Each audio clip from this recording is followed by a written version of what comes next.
Curl von ফ্রিচ একজন Austrian বিজ্ঞানী, উনি এটা নিয়ে গবেষণা করে 73 সালে 1973-তে নোবেল পেয়ে গেছে এই আয়াতের উপর গবেষণা করে। আল্লাহ কেমন করে সিক্রেট মেসেজ দিয়েছেন, কেমন করে মৌমাছি মৌচাকের বাসা বাঁধে, কেমন করে মধু আহরিত হয়, এটার উপর গবেষণা করে উনি একটা বই লিখেছেন, দ্য ডান্সিং বিজ। নেচে যাওয়া মৌমাছিগুলো, নাচতে নাচতে যেতে থাকা মৌমাছিগুলোর উপর একটা বই লিখে, দ্য ডান্সিং বিজ লিখে উনি নোবেল প্রাইজ পেয়েছেন এই মধুর উপরে। চিল্লায় পড়েন আল্লাহু আকবার। কোরআনের আয়াত থেকে বোঝা গেল আনিত্তাখিযি মিনাল জিবালি বুয়ুতা, আল্লাহ নারী মৌমাছিকে বলেছেন মৌচাক বানাও, তোমাদের মধু রাখার জন্য বাসা বানাও। কার্ল ভন ফ্রিচ গবেষণা করে পেয়েছে মৌচাকের বাসা বানানো হয়, মধু আহরণ করা হয়। যেই মৌমাছিটা নেতৃত্ব দেয় এটা পুরুষ মৌমাছি নয়, এটা হলো মহিলা মৌমাছি। কোন সুবহানাল্লাহ। পুরো মৌচাকের মধ্যে মধু আহরণ, মধু নেওয়া, পুরো প্রসিডিউরটা সারার জন্য কোনো পুরুষ মৌমাছি লিডিং দেয় না, লিডিং দেয় একটা নারী মৌমাছি, স্ত্রী মৌমাছি। এজন্য ইত্তাখিয, ম্যাসকুলিন জেন্ডার ইউজ না করে আল্লাহ বলেছেন ইত্তাখিযি, নারী মৌমাছিকে আল্লাহ অ্যাড্রেস করে বলেছেন যাও মৌচাক বানাও আর এটার মধ্যে মধু আহরণ করো। চিল্লায় পড়েন আল্লাহু আকবার। উনি গবেষণা করে পেয়েছেন এই মধুর মধ্যে অসাধারণ কিছু ন্যাচারাল অ্যান্টিসেপটিক আছে, এটার নাম হচ্ছে প্রপিলিস। ন্যাচারাল অ্যান্টিসেপটিক প্রপিলিস নামে একটা লিকুইড পাওয়া যায় মৌচাকের মধ্যে। এটা কাটা জায়গায় লাগা দিলে স্যাভলন, ডেটল কিছু লাগানো লাগবে না। ওই প্রপিলিসের কারণে আপনার কাটা জায়গা এমনি শুকায় যাবে। দ্বিতীয় বিশ্বযুদ্ধে রাশিয়ান যত সৈনিকরা যুদ্ধে আহত হতো, ওরা আলাদা করে অ্যান্টিসেপটিক খাইতো না, ওরা মধু আইনা লাগাই দিত আর সুস্থ হয়ে যেত। সুবহানাল্লাহ পড়ে। নিউজিল্যান্ডের কিছু বিজ্ঞানীরা আবিষ্কার করেছে মৌমাছির হুলের ভিতরে রেমিটিক ফিভারের অ্যান্টিবায়োটিক আছে। অনেকের বাত জ্বর হয়, বাতের ব্যথা থাকে না, মুরব্বীদের বেশি হয়। ওই জায়গার মধ্যে যদি আপনি মৌমাছি এনে ঢুকাই দিতে পারেন, মৌমাছির হুল লাগাই দিতে পারেন, ভালো হয়ে যাবে। মৌমাছি যখন হুল ফুটে আরাম লাগে না অনেক? খাইছেন, কামড় খাইছেন? হ্যাঁ, মজা লাগে। তো নিউজিল্যান্ডের এই গবেষকরা এরা আবিষ্কার করেছে যে মৌমাছি যদি হুল ফুটিয়ে দেয়, ওইখানে বাতের ব্যথা থাকলে, বেদনা থাকলে এটা ভালো হয়ে যাবে। আমি নিজে দেখেছি, বিবিসি একটা ডকুমেন্টারি, ইজিপশিয়ান একজন ফিজিশিয়ান, চিকিৎসক, উনি ওনার বাতের ব্যথায় আক্রান্ত যত রোগীরা আছে ওদের গায়ের মধ্যে মৌমাছি এনে এনে নিজে নিজে হুল ফুটায়। রোগী চিৎকার মারে ও মাগো, ও আল্লাহ গো, কিন্তু একদিন পরে ব্যথা নাই আর কয় ভালো হয়ে গেছি। সুবহানাল্লাহ কইবেন না? তো এজন্য এই কার্ল ভন ফ্রিচ 1973-তে দ্য ডান্সিং বিজ লেখে গোটা বিশ্বকে তাক লাগিয়ে দিয়েছে। তার গবেষণার প্রতিটি পয়েন্ট কোরআনের এই আয়াতের সাথে মিলে যায়। চিৎকার করে পড়েন আল্লাহু আকবার। এই যে আমরা মধু খাই, এই মৌচাকের ভেতরে অন এন অ্যাভারেজ অ্যারাউন্ড 60,000 মৌমাছি থাকে। তিন ভাগে, একটা হচ্ছে কুইন বি, একটা মেল বি, আর একটা হচ্ছে ওয়ার্কার বি। একটা থাকে রানী মৌমাছি, এর নেতৃত্বে সবাই চলে। আর একটা থাকে মেল বি, পুরুষ মৌমাছি, বংশ বাড়ানোর জন্য এদের কাজে লাগে। আর সব হচ্ছে ওয়ার্কার বি, সবাই কাজ করে। আল্লাহ বললেন সুম্মা কুলি মিন কুল্লি সামারাত ফাসলুকি সুবুলা রাব্বিকি যুলুলা। আল্লাহ সিক্রেট মেসেজ দিয়ে বললেন গাছের উপরে বাসাবাদ, পাহাড়ের উপরে মৌচাকের বাসাবাদ, উঁচু উঁচু জায়গায় তোমরা তোমাদের বাসা বাঁধো। সুম্মা কুলি মিন কুল্লি সামারাত, এরপর এলাকার যত মিষ্টি মিষ্টি ফুল আছে, ফল আছে, ওখান থেকে রস নিয়ে আসো। সুবহানাল্লাহ। পুষ্পরস সংগ্রহ করে মধুগুলো, এটার বলে sweet nectar. They collect the sweet nectar from the flowers. এবং মধুর মধ্যে এত চমৎকার জিনিস থাকার কারণ হচ্ছে মৌমাছিগুলো ওই এলাকার সব ধরনের ফুল, ভালো ভালো সুগন্ধযুক্ত ফুল ফল থেকে রস নিয়ে আসে। তো ওই গাছগুলোর মধ্যে বনাজি গাছ আছে না নাই, ঔষধি গাছ আছে না নাই, এজন্য মধুরে বলা হয় সব রোগের ঔষধ। যত বনাজি ঔষধি গাছের নির্যাস আর পুষ্পরস আছে সব আল্লাহ মধুর ভিতরে ঢুকায়া মধুকে আল্লাহ ন্যাচারাল ভ্যাকসিন বানিয়ে দিয়েছেন। চিল্লায়ে পড়েন আল্লাহু আকবার। আল্লাহ বললেন সুম্মা কুলি মিন কুল্লি সামারাত, সব ফল আর ফুল থেকে নেকটার পুষ্পরস নিয়ে আসো। ফাসলুকি সুবুলা রাব্বিকি যুলুলা, যেমন যেমন গিয়েছিলা পথ চিনায় আবার ফিরে আসো। ইয়াখরুজু মিন বুতুনিহা শারাব, এরপর তাদের পেট থেকে বের হয় শারাব। মুখতালিফুন আলওয়ানু, এক একটা মধুর কালার হয়ে যায় এক এক রকম। কোন সুবহানাল্লাহ। সরষে ফুলের মধু একটু সাদা সাদা হয় না? আমি হচ্ছি মধু খাওয়ার পোক। আমি দেশে বিদেশে যেখানে গিয়েছি ফ্রেশ হানি আমি অনেক খুঁজেছি। ইয়ামানি একটা মধু পাওয়া যায়, ইয়ামানের সাওয়াহিলি এলাকায়, পাহাড়ি এলাকায়, একেবারে কুচকুচে কালো। আবার অনেক মধু আছে কিছুটা খয়েরি এবং হলুদ বর্ণের। কিন্তু সরষে ফুলের যে মধুটা, এটা অনেকটা সাদা। এই পুষ্পরস নিয়ে মৌমাছিগুলো মৌচাকের মধ্যে ঢেলে দেয় না, এগুলো খেয়ে ফেলে। প্রত্যেকটা মৌমাছির পেটের ভেতরে আল্লাহ 2টা করে স্টোমাক দিয়েছে, পাকস্থলী। সুবহানাল্লাহ পড়ে। এটাই কার্ল ভন ফ্রিচ দ্য ডান্সিং বিজ বইয়ের মধ্যে লিখেছে গবেষণায়, যে 2টা পাকস্থলী। একটা পাকস্থলী দিয়ে মৌমাছি খায়, নিজে খেয়ে বাঁচে, আর একটা পাকস্থলী দিয়ে এই ফ্লাওয়ার নেক্টার, পুষ্পরস সংগ্রহ করে ওই পাকস্থলীতে রাখে। ওই পাকস্থলীর ভেতরে আল্লাহ একটা ন্যাচারাল এনজাইম দিয়েছেন, ওই এনজাইমের সাথে ওই পুষ্পরসটা মিক্সড হয়। তারপরে আরেকটা টিউব আছে, ওই টিউব দিয়ে মৌমাছি যে সে বাসার মধ্যে মৌমাছি যে সেখানে সাপ্লাই করে দিয়ে আসে, মধু ঢুকিয়ে দিয়ে আসে। চিল্লায় পড়েন সুবহানাল্লাহ। তার মানে বিষয়টা এমন না ফুলের রস নিয়ে মৌচাকেট দিয়ে আসলো, ফুলের রস সে নেয়, তার স্পেশাল একটা স্টোমাকের মধ্যে ঢুকায়, সেখানে এনজাইম দিয়ে পাচক রস দিয়ে আল্লাহ এটাকে সমৃদ্ধ করে দেয়, তারপর আলাদা একটা নল দিয়ে টিউব দিয়ে মৌচাকের ভেতরে ঢুকিয়ে দেয়। কোন সুবহানাল্লাহ। কি অসাধারণ পদ্ধতিতে আল্লাহ মধু বানালেন, আর কি সুন্দর মধু হাতের মধ্যে লয়া জিব্বা দিয়া চাটে আর গান গায়, মধু হই হই বিশা বাইলা। আছে না নাই? আল্লাহ শুক্রিয়া নাই, মধু খায় আর গান গায়, মধু হই হই বিশা বাইলা, অনহারনে ভালোবাসার দাম নদিলা। আছে না নাই? ডাকাইত এই মধু খেয়ে শুক্রিয়া করতে হবে কার? চিৎকার করে বলেন শুক্রিয়া করতে হবে কার? আল্লাহ বললেন ইয়াখরুজু মিন বুতুনিহা, মধু সরাসরি চলে আসে না, ওর পেট থেকে বের হয়। মুখতালিফুন আলওয়ানুহু, বিভিন্ন রঙের মধু। আছে না নাই? ব্ল্যাক কালারের মধু হয়, হোয়াইট হানি হয়, অর্গানিক হানি হয়, ক্রিমড হানি হয়, কত ধরনের মধু যে আল্লাহ পৃথিবীতে রেখেছে তার ইয়ত্তা নাই। এরপর আল্লাহ বললেন ফিহি শিফাউন লিন্নাস, মধুর ভিতরে শিফা দিয়েছে কে? এজন্য বিশ্বনবীর খাদ্য তালিকার মধ্যে মধু আছে না নাই? বিশ্বনবী সুগন্ধযুক্ত ওলা মধু খেতেন, দুর্গন্ধযুক্ত ওলা কোনো মধু মুখে নিতেন না। সুবহানাল্লাহ। বিশ্বনবীর জামানায় মাগাফির নামে একটা মধু ছিল, দুর্গন্ধযুক্ত, এটা কখনো বিশ্বনবী মুখে নিতে চাইতেন না। সুগন্ধযুক্ত মধু সবসময় বিশ্বনবী খেতেন। বিশ্বনবীর স্ত্রীরা এই সুগন্ধিযুক্ত মধু বোতলের মধ্যে প্রিজার্ভ করে রাখতেন বিশ্বনবীকে দেওয়ার জন্য। বিশ্বনবী প্রাণ ভরে এগুলো পান করতেন। সুবহানাল্লাহ। বিশ্বনবী যে সমস্ত খাদ্যগুলো পছন্দ করতেন হাদিসে এসেছে, বিশ্বনবী রুটি খেতেন, খেজুর খেতেন, খেজুর, খেজুর চিনেন? বালাহ, তামার, দুধ খেতেন, এই মধু খেতেন, জব খেতেন, বার্লি খেতেন, লাউ খেতেন, রুম্মান, ডালিম ফল, আনার ফল, আনার চিনেন? আনার, এই আনার খেতে পছন্দ করতেন বিশ্বনবী। মাশরুম খেতেন, মাশরুম, মাশরুম চিনেন? ব্যাঙ্গের ছাতার মতো। রেস্টুরেন্টে ইদানিং মাশরুমের স্যুপ পাওয়া যায়, এটা খাবেন। যাদের চোখের জ্যোতিতে সমস্যা, দৃষ্টিতে সমস্যা, খাবেন। হাদিসে এসেছে আল কামআতু মিনাল মান ওয়া মাউহা শিফাউন লিল আইন, মাশরুম হলো মান্না সালোয়ার মতো খাবার। মাশরুমের স্যুপ যারা খাবে, চোখের জ্যোতি যাদের কম, তাদের চোখের জ্যোতি বাড়িয়ে দিবে কে? বুখারীর বর্ণনা, কানা রাসূলুল্লাহ ইউহিব্বুল হালাওয়া ওয়াল আসাল, বিশ্বনবী মিষ্টান্ন খেতে বড্ড পছন্দ করতেন, আবার বিশ্বনবী বেশি বেশি মধু খেতে পছন্দ করতেন। সুবহানাল্লাহ। কোরআনে দুইটা জিনিসের ক্ষেত্রে আল্লাহ শিফা যোগ করেছেন, যে দুইটা জিনিসের সাথে সম্পৃক্ত হলে শিফা। এক হচ্ছে কোরআন পড়লে শিফা, অনুনাজ্জিলু মিনাল কোরআনি মা হুয়া। আবার কোরআনে এই আয়াতের ক্ষেত্রে বলা হয়েছে শিফা ফিহি শিফাউন লিন্নাস। এজন্য সাইয়েদানা ইবনে মাসউদ এই উম্মাকে উদ্দেশ্য করে বলেছেন আলাইকুম বিশিফাইন, তোমাদের উচিত দুইটা জিনিস থেকে শিফা নেয়া। এক হলো কোরআন, দুই হলো আসাল মানে মধু। কোন সুবহানাল্লাহ। কোরআন তেলাওয়াত করলে অসুস্থরে সুস্থ করে দেয় কে? সূরা ফাতিহা তেলাওয়াত করলে অসুস্থকে সুস্থ বানিয়ে দেয় কে? আবার মধু খেলে সুস্থ বানিয়ে দেয় কে? খাঁটি মধু খেতে হবে। খাঁটি মধু চিনার উপায় হচ্ছে এটাতে পিঁপড়া জমে না, এটা ফ্রিজে রাখলে জমাট বাঁধে না, এটাতে দুর্গন্ধ হয় না। এক গ্লাস পানির মধ্যে এক ড্রপ মধু ছেলে দিলে এটা পানির সাথে না মিশে একেবারে নিচে চলে যায়। খাঁটি মধু খেতে হবে। তাহলে ফিহি শিফাউন লিন্নাস, কত কিছু দিয়ে যে আল্লাহ এটাকে সমৃদ্ধ করেছেন। এটার মধ্যে গ্লুকোজ আছে, এটার মধ্যে সুক্রোজ আছে, ফ্রুকটোজ আছে, প্রোটিন আছে, মিনারেলস আছে, ক্যালসিয়াম আছে, ভিটামিন আছে, খাইলেই শরীর গরম হয়ে যায়। সুবহানাল্লাহ। এজন্য শীতকালে বেশি বেশি খাবেন, জাম্পার লাগবে না। শীতকালে মধু খেয়ে রাত্রেবেলায় বের হবেন, আর মাফলার পেঁচিয়ে বেরোয়া লাগবে না। সুবহানাল্লাহ পড়েন। তার মানে আল্লাহ বললেন ইয়াসিন ওয়াল কোরআনিল হাকিম, প্রজ্ঞাময় বিজ্ঞানময় কোরআনের কসম।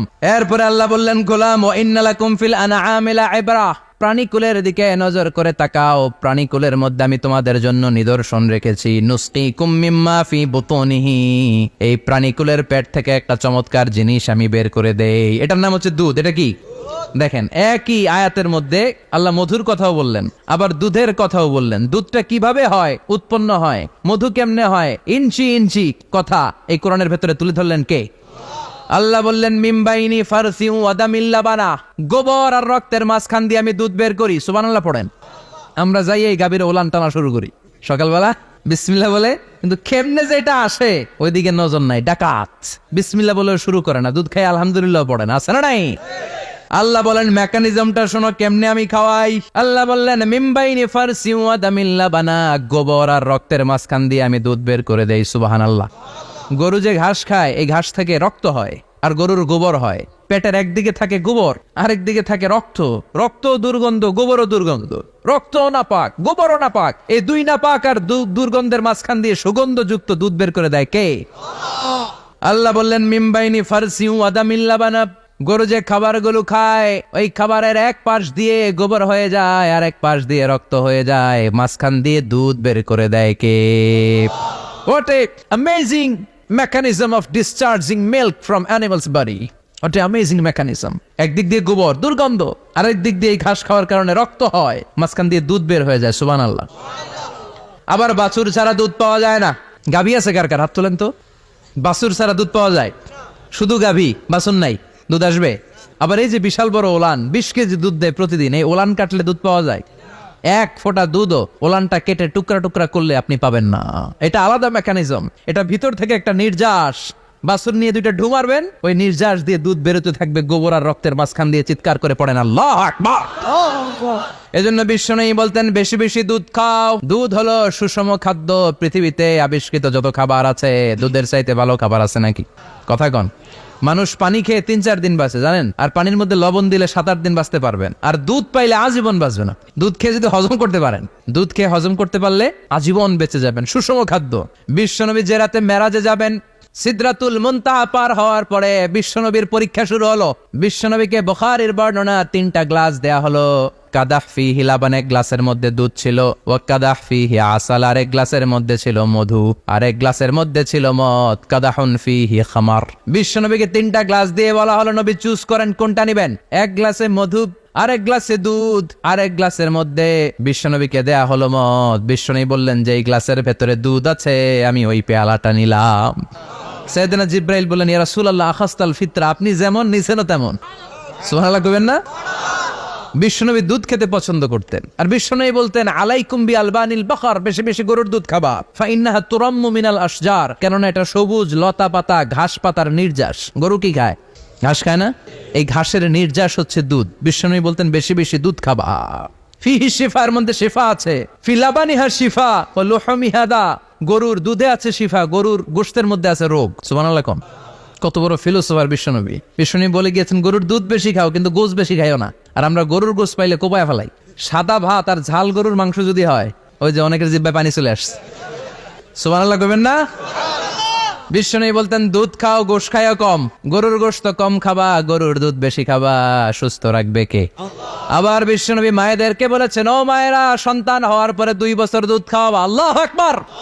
والوالدات يرضعن أولادهن حولين كاملين لمن أراد أن يتم الرضاعة। সন্তান যারা পেয়েছো মায়েরা বোনেরা, 2 বছর দুধ খাওয়া সন্তানকে সুস্থ রাখবে কে? বাচ্চা ডেলিভারির পরপরই আল্লাহ তাআলা মায়ের বুকে একটা দুধ দেয়, এটাকে বলে শাল দুধ। এটা হচ্ছে বাচ্চার জীবনের প্রথম প্রাকৃতিক টিকা। সুবহানাল্লাহ কয় না? এটা বেবির জীবনে ন্যাচারাল প্রাকৃতিক টিকা, প্রতিষেধক আল্লাহ দিয়ে দিয়েছে। আপনার বাচ্চাকে টিকা দিন, স্লোগান আছে না? 5টা-7টা টিকা দেওয়া লাগে। প্রথম টিকাটা আল্লাহ নিজেই ফ্রি দিয়ে দিছে। এটা শাল দুধের ভেতরে পাওয়া যায়। এজন্য বাচ্চাকে শাল দুধ খাওয়াতে হবে। তার ব্রেনের গ্রোথ হবে, সে শক্তিশালী হবে, সে দেশপ্রেমিক হবে, সে আল্লাহওয়ালা হবে। চিল্লা এখন ঠিক কিনা? যে মায়েরা বাচ্চারে দুধ খাওয়ায় ওই বাচ্চারা মায়েরে ভালোবাসে বেশি। আর যেই মা গুলো বাচ্চারে দুধ না খাওয়ায় আর ডানু খাওয়ায়, আর কি কি আছে, হরলিক্স আর সিরালেক, যারা এগুলো খাওয়াবে ডানু খাওয়াবে। যারা ল্যাকটোজেন খাওয়ায়, যারা বুকের দুধ খাওয়াতে চায় না কোনো কারণ ছাড়া, 2 বছর বাচ্চারে দুধ দিতে চায় না, এই বাচ্চাগুলো বড় হলে ওই মারে বৃদ্ধাশ্রমে দিয়ে আসবে। কথা কন, কথা কন। এজন্য মায়েরা বোনেরা সন্তান হলেই তাকে বুকের দুধ দিয়ে আল্লাহর পক্ষ থেকে যে টিকাটা, এই টিকাটা পেটের ভেতরে ঢুকাই দিতে হবে। চিল্লা এখন ঠিক কিনা? এটা হচ্ছে ন্যাচারাল টিকা। এজন্য আল্লাহ বললেন ইয়াসিন ওয়াল কোরআনিল হাকিম। ইয়াসিন, বিজ্ঞানময় কোরআনের শপথ। কোরআনের মধ্যে বিজ্ঞান আছে না নাই? অভাব নাই। কয়টা শুনবেন? আল্লাহ কসমোলজির কথা বলেছে, অ্যাস্ট্রোলজি কথা। কসমোলজি হচ্ছে সৃষ্টি তত্ত্ব। কসমোলজি কি? সবাই বলেন কসমোলজি কি? আল্লাহ বললেন আওয়ালাম ইয়ারাল্লাযীনা কাফারু আন্নাস সামাওয়াতি ওয়াল আরদা কানাতা রাতকান ফাফাতাকনাহুমা। কাফেররা কি দেখে না মহাবিশ্বের সবকিছু একসাথে মিলে ঝিলে ছিল, বিশাল এক বিস্ফোরণের মাধ্যমে আমি মহাবিশ্ব তৈরি করেছি। সুবহানাল্লাহ। আদিতে শুরুতে কিন্তু সব আকাশ, বাতাস, জমিন, চন্দ্র, সূর্য, নক্ষত্র, গ্রহ, নিহারিকা পুঞ্জ, গ্যালাক্সি, ব্ল্যাক হোল সবকিছু মিলেমিশে একসাথে ছিল। এটার ঘনত্ব ছিল খুব বেশি। মহাবিশ্বের সবকিছু ছিল একটা বিন্দু। এটাকে বিজ্ঞানীরা নাম দিয়েছে দ্য সিঙ্গুলারিটি, মহা একত্ব। এরপর একটা প্রচন্ড বিস্ফোরণের মধ্য দিয়ে মহাবিশ্ব সৃষ্টি হয়েছে। এটার ওরা নাম দিয়েছে বিগ ব্যাং থিওরি। কি নাম? রচনা, প্রবন্ধ, আর্টিকেলের শয়লাভ। এই ভাষা সাহিত্যিকদের চোখে আঙ্গুল দিয়ে আল্লাহ বুঝাতে চাইলেন, এত অর্থ করতে পারো, এত ব্যাখ্যা জানো, এত বড় বড় বুলিয়া ওড়াও, এত কিছু তুমি জানো, তাহলে বলো ইয়াসিন অর্থ কি? সুবহানাল্লাহ কইবেন না? তাইলে বল, নুন অর্থ কি? কফ মানে কি? আলিফ লাম রা মানে কি? ফাবুহিতাল্লাযী কাফার। কেউ জানে না, কেউ উত্তর দিতে পারে না। ইকন সুবহানাল্লাহ। এটা কোরআনের মুআজিজা। এটার অর্থ কেউ জানে না। আর এগুলোর অর্থ নিয়ে খোঁচাখুচি করাও ঠিক না। তবে মুফাসসিরিনে ইকরাম এগুলোর কিছু অর্থ সম্ভাব্য বলার চেষ্টা করেছেন। যেমন ইয়াসিনের অর্থ ইবনে আব্বাস বলেছেন এর অর্থ হতে পারে ইয়া ইনসান, হে মানুষ। সুবহানাল্লাহ পড়েন। কেউ কেউ বলেছে এটার অর্থ হতে পারে ইয়া সাইয়্যিদ আল মুরসালিন। কেউ কেউ বলেছেন ইয়াসিন হতে পারে ইসমুল্লাহ, আল্লাহর নাম। কেউ বলেছেন এটা হতে পারে ইসমুন লিন নবী, বিশ্ব নবীর নাম। আবার কেউ কেউ বলেছেন ইয়াসিন হতে পারে এই কোরআনে কারিমের একটা নাম। কোন সুবহানাল্লাহ। এই সম্ভাব্য সব কথাগুলো বলে পৃথিবীর সব মুফাসসিররা বলতে বাধ্য হয়েছেন আল্লাহু আ'লামু বিমুরাদিহি বিহি। এটার দ্বারা আসল অর্থ যে কি এটা আমরা কেউ জানি না। জানে কে? চিৎকার করে বলতে হবে, জানে কে? তাহলে ইয়াসিন মানে আমরা জানি না। ইয়াসিনের অর্থ আমরা ছেড়ে দেব কার উপর? এরপর আল্লাহ বললেন ওয়াল কোরআনিল হাকিম, প্রজ্ঞাময় বিজ্ঞানময় কোরআনের শপথ। ওয়াল কোরআনিল হাকিম, বিজ্ঞানময় প্রজ্ঞাময় কোরআনের শপথ বা কসম। ওয়াল কোরআনিল হাকিমে যে ওয়া, এই ওয়াটারে আরবিতে বলে ওয়া আল কাসামিয়া। কি বলে? ওয়া আল কাসামিয়া। কসম কাটার জন্য আল্লাহ ওয়া ব্যবহার করেছেন। যত জায়গায় কোরআনে আল্লাহ কসম কেটেছেন ওই কসমের শব্দটার আগে ওয়া আছে না নাই?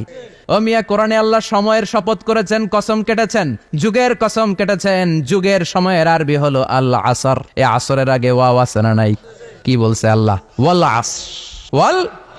আবার তিন ফলের কসম আল্লাহ কোরআনে কেটেছেন। কি বলেছেন? ওয়াত্তিন মানে তিনের কসম। জাইতুনের কসম কেটেছেন, বলেছেন ওয়াজ্জাইতুন। তুর পাহাড়ের কসম কেটেছেন, বলেছেন ওয়াতুরে সিনিন। যত জায়গায় কসম তত জায়গায় ওয়াও আছে না নাই? পাহাড়ের নামে কসম কেটেছেন, আল্লাহ বলেছেন ওয়াতুর। সূর্যের নামে কসম কেটেছেন, আল্লাহ বলেছেন ওয়াশ-শামসি ওয়াদুহাহা। সুবহানাল্লাহ কইবেন না? ফজরের নামে কসম কেটেছেন। কি বলেছেন? ওয়াল ফাজর। জিলহজ মাসের প্রথম 10 রাতের কসম কেটেছেন। কি বলেছেন? ওয়া লায়ালিন আশর। জোর আর বেজরের কসম কেটেছেন, আল্লাহ বলেছেন ওয়াশ-শাফঈ ওয়াল ওয়াতর। সূরা ইয়াসিনে কাটা কাটা দুইটা অক্ষরের পরে রব্বুল আলামিন কোরআনের কসম কেটেছেন। এজন্য আল্লাহ বলেছেন ইয়াসিন ওয়াল কোরআনিল হাকিম। ইয়াসিন ওয়াল কোরআনিল হাকিম, প্রজ্ঞাময় বিজ্ঞানময় কোরআনের শপথ। কোরআনের মধ্যে বিজ্ঞান আছে না নাই? বেশি না কম? বিশ্বাস হয় না? নাস্তিকদের কথা বিশ্বাস হয়? নাস্তিকরা বলে কোরআনের মধ্যে বিজ্ঞান নাই, কোরআনের মধ্যে সায়েন্স নাই, কোরআনের ভেতরে টেকনোলজি নাই। কিন্তু কোরআন বলে এমন কিছু নাই, মানুষের প্রয়োজনীয় এমন কিছু নাই যেটা আমার ভিতরে নাই। আল্লাহু আকবার। আল্লাহ বললেন মা ফাররাতনা ফিল কিতাবি মিন শাই, কিতাবের মধ্যে আমি কিছু বাদ রেখে দেই নাই।